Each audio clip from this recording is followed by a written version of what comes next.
Hello and welcome back to the F2 show. The second tier of motorsport returned to Imola for the first time since 2006 this weekend, and it had it all. Wet running, dry running, crashes, spins, and a feature race that had us on the edge of our seats until the very end. I'm your host Fraser Ford, and joining me to discuss the Imola weekend, we have Inside F2 editor LA Wilshaw and Inside F2 writer Lawrence Griffin.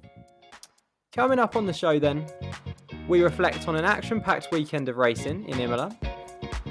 A few controversial moments this weekend, we discuss all. And who were the winners and losers in the championship battle? We take a look. Okay, where do we start after a weekend like that then? It kind of happened everywhere, didn't it?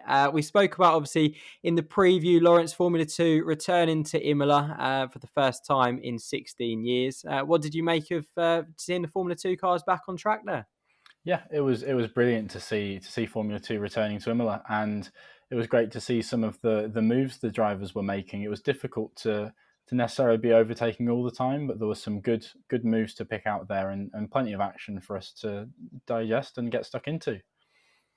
Yeah, there certainly was. And LA, the field spread across both races was really minimal, wasn't it? Does that demonstrate the standard of driving this year on the grid? I think it's a couple of different things. Yes, I feel there's a lot of rookies that have come up together from Formula 3, so they all are a very similar standard. And then you've obviously got the standard of the F2 drivers that are in for repeated years. And I do feel like it's a really almost evenly matched field this year, a lot more than perhaps previous seasons. But I also feel that it's the nature of the circuit as well, because we saw it in Formula One in their race, that they were so bunched up, and when they didn't have DRS, they couldn't get past each other at all. It was almost like watching Formula 2, because they were just so evenly matched in the F1. So I kind of feel it was the nature of the circuit too. So yeah, mix of both. Yeah, really good to see a competitive field nonetheless, isn't it? As you say, really, really high standard of driving this year. All right, let's take a look at the championship standings off the back of round 3 then. Teo Pourchaire climbs to the top of the leaderboard after his feature race victory. He moves 2 points clear of Felipe Drugovich. A good weekend for Jehan Daruvala means that he jumps to 3rd in the standings ahead of Liam Lawson. Richard Verschoor and Ralph Boschung round out the top 6. And the team standings? It's all change at the top all the time, isn't it? MP Motorsport are now in the lead of the team standings, just 2 points ahead of ART. Hitech dropped from top to 3rd after a tough feature race for the British outfit. Carlin, Prema and Trident round out the top 6. Okay, our new championship leader and feature race winner, Teo Pourchaire. I actually tweeted earlier, I can't believe that he leads the championship after finishing in the points. Only 3 races this season, 50% of the races he's taken part in, he's scored points in, but 2 of those are feature races, and he finds himself on top of the standings. Lawrence, Exactly, it was remarkable, really, wasn't it? The way in which he emerged to sort of steal the championship lead out of nowhere. If you'd thought on Friday evening after qualifying that he would be in the championship lead, I think you'd definitely be in the minority.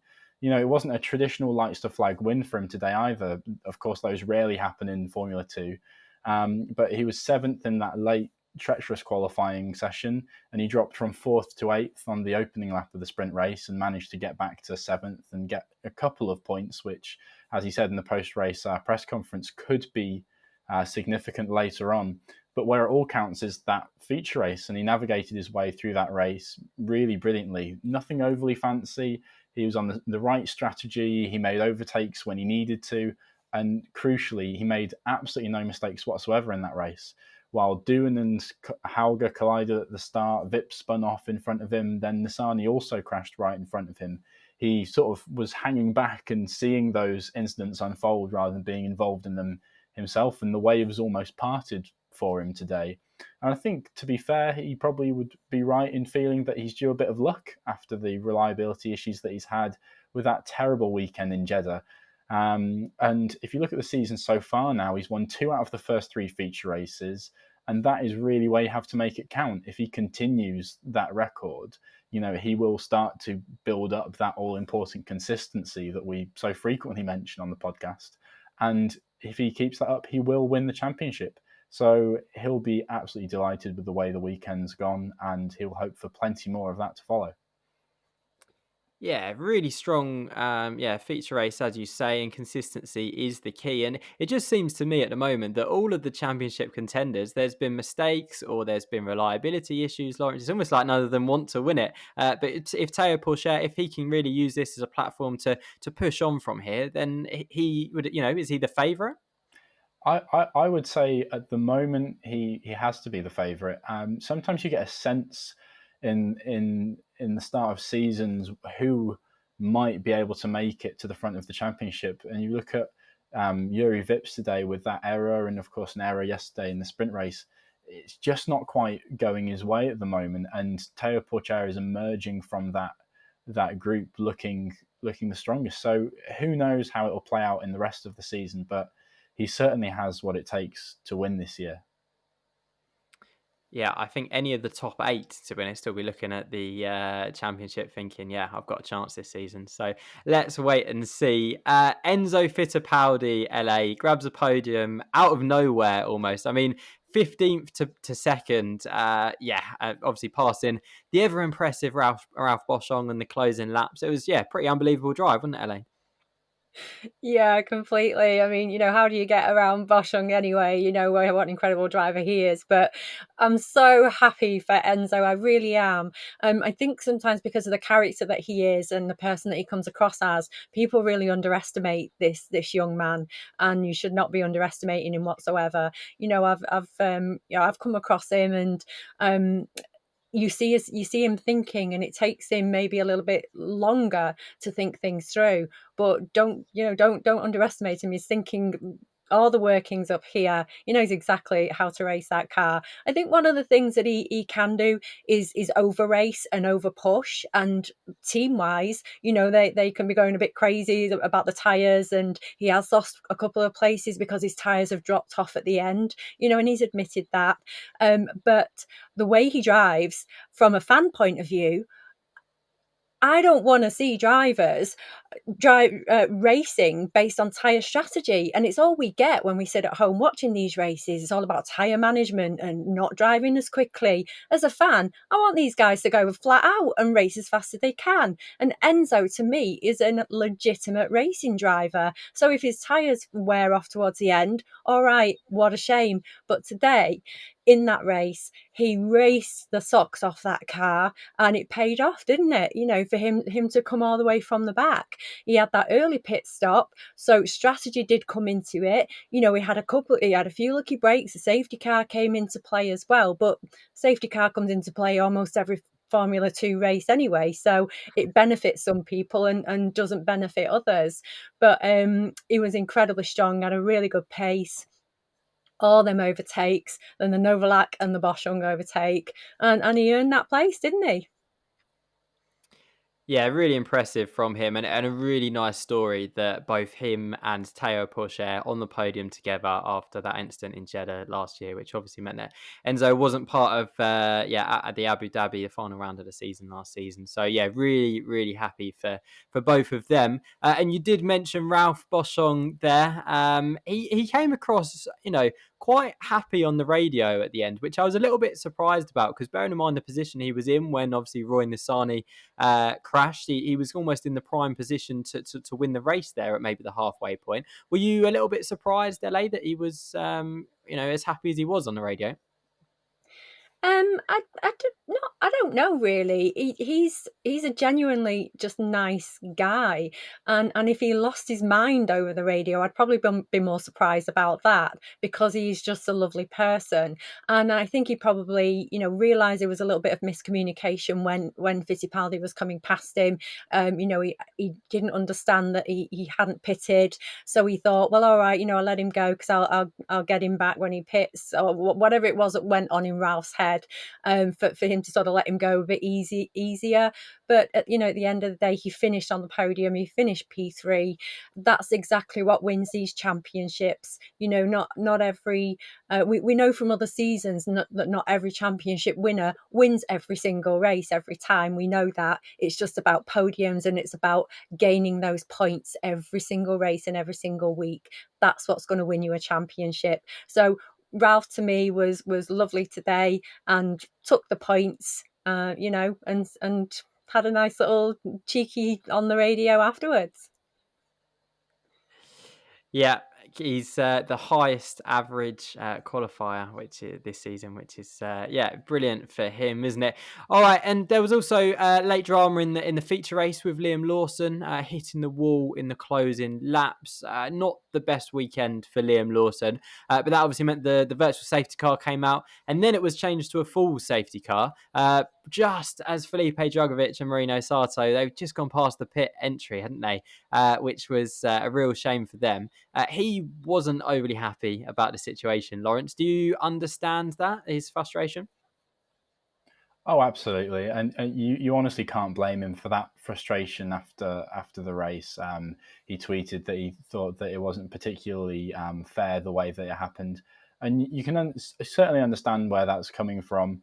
It was just a really unfortunate series of events that was, of course, set off by that incident, bringing out the virtual safety car. And obviously, there's a call to be made. There was clearly debris. Well, there was Liam Lawson's car that needed to be cleared in that area of the track. And the race direction has to make the decision about whether there's a virtual safety car or a full safety car. And I would certainly like to think that where the drivers are on the track has no part to play in that decision. Safety is absolutely paramount in decisions like these. So it's just really, really unfortunate timing for Drugovich there. And I think ultimately when he reflects on the race, I think he'll have to say that he was on the wrong strategy today. It was a bit of a gamble, the strategy that he took. And he was in that situation where he desperately needed that safety car to help him get that free pit stop and then be competitive. And it just didn't pay off. He was a championship leader before the weekend, and perhaps that frustration comes a little bit from the pressure of being the championship leader. He could feel the opportunity that he had today to get good points, and is perhaps just a bit frustrated that he wasn't able to capitalize on that. So I think he will be frustrated, and he's quite right to be. But I think he'll realize that it just wasn't meant to be for him today, and he'll also look at the result of Teo Pourchaire today and realize that later on in the season he'll be able to come back, and he might just as quickly jump back into the championship lead. So I think he'll be much happier with everything when he reflects on this later. Yeah, 14 rounds this season. It's a very long season, isn't it? As you say, the alternative strategy didn't really work for a gaggle of drivers today, really. Jehan Daruvula, one of those on the alternative strategy that, I suppose as well, it's unlucky that when the safety cars came out when they did, LA. But overall, when he he's on the flight on the way back tonight, will he reflect on a really strong weekend? He's catapulted himself up to P3 in the standings. Yeah, he has. Yeah, he's on 36 points, so it's still not that far behind Teo, who's on 52, as you've said. It's a gamble, isn't it, when you use the words alternative strategy, because it's obviously going against the flow. It was lap 27 when he pitted very late on, in the race. So it is taking a gamble, and it is taking, you have to take that on the chin if you're going to gamble that late in a race. And obviously the last minute safety car. I think he came out. He lost the lead, came out in P14 maybe, and then jumped up to P9. So he still finished in the points. It was still points for him today, despite it not being a race win, sadly. I think these guys take every race individually. So yesterday he had an amazing day in the sprint race, and he finished second, although he wanted the wins, couldn't get past, the Marcus yesterday. No matter how hard he tried, he couldn't get past him. But he still came away with a really great and deserved P2. And then today it went wrong for him. And I think, these guys take it not personally, but it's a loss. He'll say that as a loss today. He wants to be the championship winner, and 1 minute you're at the front and you're thinking, well, this can happen, and then the next minute you've only got a couple of points from today. So it will be a loss to him, but he's a big boy. He'll get over it and move on to the next race, and like they all do, that's what you have to do. They have to pick themselves up. I mean, this is training for Formula One at the end of the day, and look what happens, every race weekends in Formula One. But even in Formula One, they still have to be able to take these kind of things on the chin. So yeah, sadly for Jehan, and he's a lovely guy, but yeah, bad day today. Yeah, absolutely. It's still 2 points though. 2 points could be valuable at the end of the championship, at the end of the year, couldn't they? It could be 2 points that win him the title, for example. So yeah, fingers crossed for him for the rest of the season. He can really push on from a brilliant day in the on Saturday in the sprint race. And yeah, I suppose someone that he was kind of up against in the sprint race was the eventual winner, Marcus Armstrong. A slow stop cost him what would have been probably 1 point eventually in the feature race, but the sprint race victory was absolutely brilliant, wasn't it? It took the lead from the start, Lawrence, and the fact that he had no radio throughout and he was watching it himself on the big screen and watching the gap to the car behind. Yeah, highlights how impressive that was, right? Oh, absolutely! It was a brilliant race, wonderfully executed, especially without that communication with the team. They play such a big part in helping the driver along. Your race engineer can be your mental coach, as well as giving you all the key information. To not have that information, to not know what's going on behind you, to think, what if an incident happens? How will I know what to do? How I know what's going on? And having to watch the screen to watch what was unfolding just behind him is just extraordinary. Thank goodness that didn't happen in the feature race, because they wouldn't have known when to call him into the pits. It was a really brilliant sprint race, and I think that just displays some of the quality that we were talking about on the preview earlier this week. That nobody gets into the Ferrari Driver Academy without being a properly good driver. And it was nice that he was able to showcase that in the sprint race. And yeah, the feature race just didn't go his way today. He drops from P13 to P16 after he got a 5-second penalty. After the feature race, he just dropped the clutch during the pits and spun up the wheels before the car was actually dropped, and caused an injury to the mechanic, which he's already apologised for. Just a small error there, and we've seen how easy it is to make pit stop errors in this sport already this season.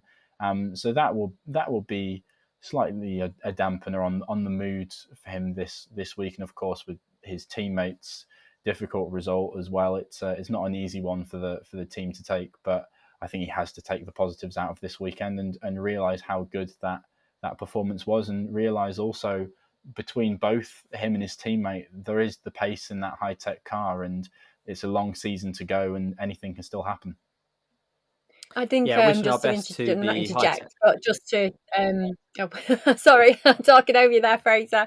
But I just wanted to add a bit to that, if it was Sorry, okay. Ellie. About the radio and the fact that he couldn't hear the team, and he wasn't sure if they could hear him. But it was that safety car restart that was quite essential, that he would get a communication from his engineer, when the virtual safety car actually was ending. Obviously you can tell when a real safety car is ending because of the lights, but the virtual safety car, you rely on your engineer, and he didn't have that information. And he said in the press conference that he was very fortunate to just be passing, we talked about him watching this on the TV, that he was passing a TV monitor or screen, and was able to just see that VSC light go out. Otherwise, he could have lost that race very easily. So anyway, sorry, I just like to pop that in. No, absolutely. It's a really good point. Obviously, we wish our best to the high-tech mechanic. Hope that he recovers quickly. Lawrence, I want to touch on a point you just said about high-tech and how quick they look this season. from the 3 rounds we've had so far, would you say that they're probably the quickest team? I mean, both drivers have been competing for wins in all 3 rounds so far this season. Would you say that out of all of the teams, they might be the quickest? I'd say so overall, and that's mainly because of the pace of both of their drivers. Several teams, the likes of ART, Prema, have looked quick at points, but only with one driver. Hitech, both drivers this year, sorry, this both drivers this weekend showed how quick they can be in that Hitech. So I think they definitely have a winning formula on their hands there. And they'll just hope for a bit better luck to be able to capitalize on that, because these teams will be constantly working on getting the setup just right, and there's no saying that the likes of a Prema or an ART will start to make improvements and have slightly quicker cars in the coming races. Yeah, they just need to put a weekend together, don't they? Because they've been so unlucky at points. So yeah, fingers crossed they can do that. Yuri Vips, obviously pole position, but numerous incidents in both races means that he loses ground in the championship, Lawrence. Yeah, it wasn't an ideal weekend for him at all. I think it'll be one he'll be looking to forget. Of course, in the sprint race, he ran wide out of the Tamburello chicane, ran onto the grass, lost all of his momentum, and fell all the way down the order. But that would have been of relatively little consequence for him. He would still be starting the feature race on pole after a brilliant performance in qualifying. And as Pourchaire proved today, that feature race is where it all matters. So all wasn't lost at that point, really. And if he'd won the feature race, we wouldn't even be mentioning that sprint race error. But yeah, that crash in the feature race has to just go down as an unforced error. He ran slightly wide on the exit of the Villeneuve chicane and kept his foot on it. And had it not been for that escape road that would just intersected the grass there, he probably would have been able to drive straight back onto the circuit and would have retained his position and maybe gone on to win the race later on with so many incidents happening. But as it happened, he just bounced over that escape road and slid into the barrier. And you could see after his car came to a halt, he was absolutely furious with himself, and understandably so.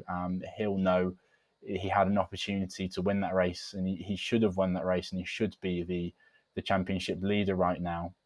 But instead, he's fallen slightly down the order. But as LA mentioned before, these drivers know how to take it on the chin, and that's exactly what he'll do. He'll know the pace that he has in that Hitech car, and he'll just come back even more determined in the next round. And if he continues that pace, it will pay off eventually, and he will get his just rewards. Yeah, 22 points separating both Hitech drivers from Teo Pourchaire at the top of the championship. And we know that in Formula 2, 22 points is not very much at all. And we know how quickly things can change. So let's wait and see how that unfolds. LA, Roy Nissany, another one who he just, he was looking so good, wasn't he? Made a little mistake, and that's it. That's how quickly things can change, isn't it? He was in prime position, wasn't he?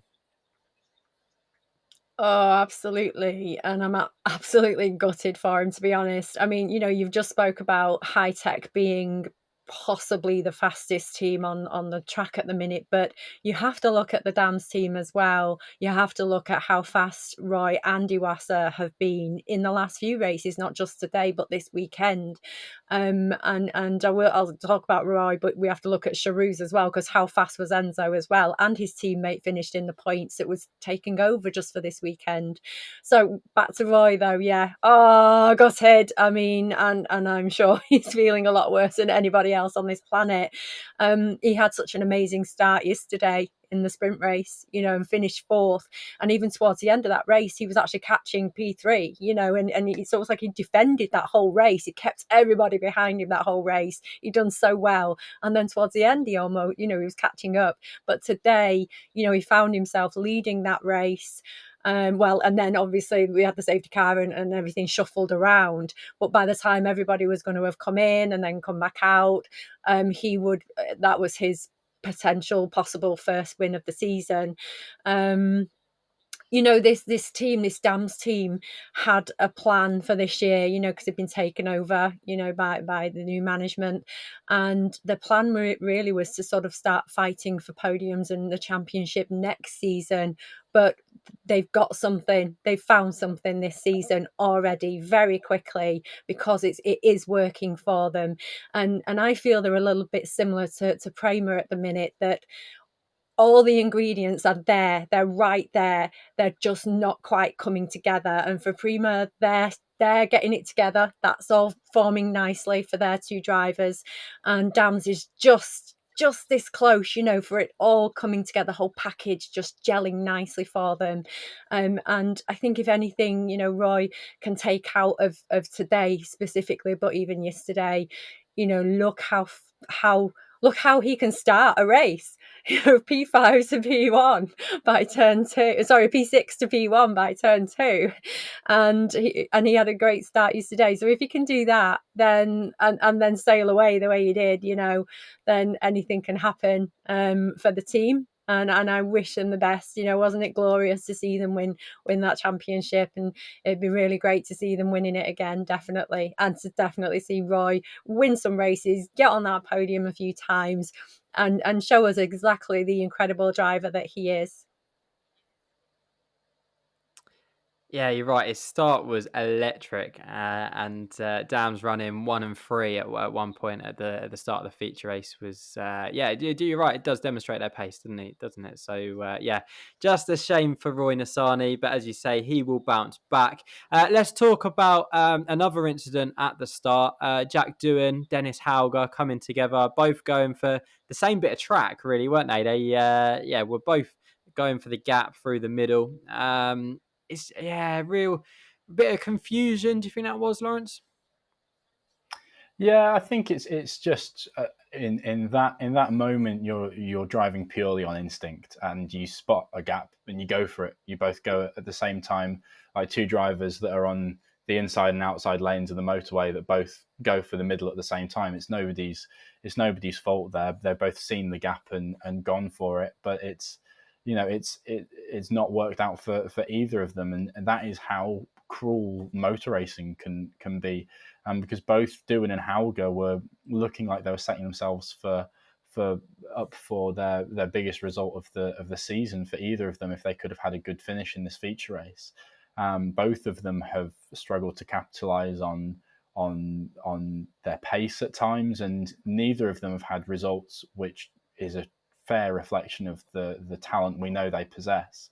A very, very difficult incident for both drivers, and they have to wait now to the next championship championship round before they get the chance to show their quality again.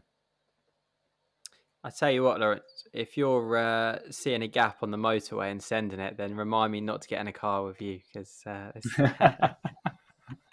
LA, Jack Doohan, again, another one. It's just frustrating, isn't it? He's had so much pace at points this season, a pole position already, but he's 17th in the standings, 6 points. That's really not an accurate representation of his pace this season, is it? No, not at all. And already we've seen what a fantastic driver he is. There's absolutely no doubt and no question of his talent and of his skills, and even the way he translates, all the communications from the team, and the car and the F2 car and the F2 environment. There's no questioning this young man, but there is still something there, and we don't know what that is, that's causing these incidents. Sometimes, when we've seen Dan Ticktum throughout the years seem to magnetize incidents and accidents, and why always me? Is this Dan Ticktum the second? Is this going to be happening to Jack? I don't know. I hope not. but there are certain racing drivers that do tend to attract incidents and accidents. So, and I have no idea why and what that is. It just is. I'm clumsy myself. Why do I walk into my door? You know, why does the little, you know, hook for my belt get caught in a door handle when, you know, and smack my face in the door when everybody else can just walk through a door? I don't know. People like this on the planet. Sorry, Jack, but let's hope that you stay out of trouble for the rest of the season. Hey, listen, if he's Dan Tickton the second in terms of pace, he will not have any worries this season, I can tell you that. But that's all we have time for today. My thanks to Lawrence and to LA for joining me on today's show. And thank you to you guys at home for watching and for listening as well. If you enjoyed the show, make sure you give it a like, subscribe for more Formula 2 content, hashtag the F2 show to get involved in the conversation. But from me, Fraser Ford, and all of us here at Inside F2, we'll see you next time.